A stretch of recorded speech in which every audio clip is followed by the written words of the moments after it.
What's up, people? Matthew here from the workbench. We're in full track laying mode here, so everything's a bit of a mess.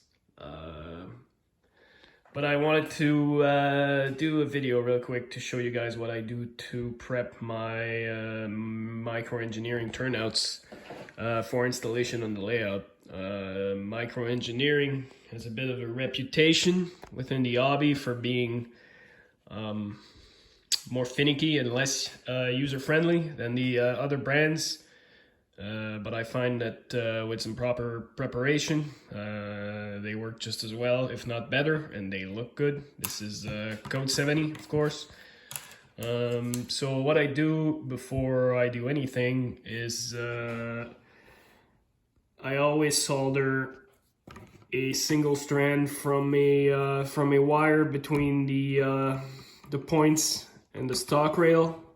I find that the joiner that they put in here cannot be trusted, and this is true for basically all brands of turnouts. It's just good practice.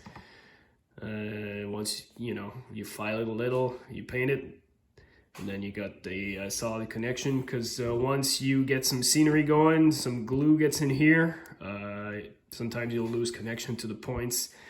And once everything's on the layout and glued down, it's a bit of a pain in the ass. And then I don't trust the gaps, because I'll be powering the frogs. I never trust the gaps, and I put some styrene in there.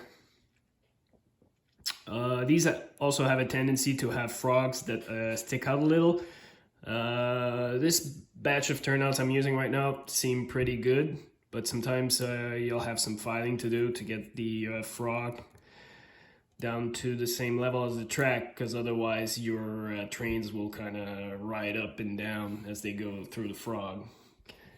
And then speaking of the frog, if we turn it down, if you're going to power these, this can be a pain in the ass to solder to, because it gets oxidized. So make sure you file it nice and clean, and use plenty of flux when you go to solder. Always do a tug test. You'll know right away if you screwed it up. It'll just come right off and you'll start over.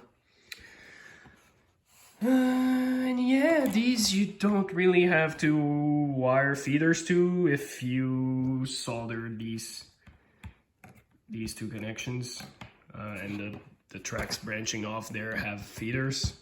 You'll be fine. There's like little jumpers here that feed currents to these the stock rails in the middle. I prefer to avoid soldering to my turnouts if I can help it, so I'd rather just solder the joints than try to put wires on this and make a mess. Yeah, so hope this helps.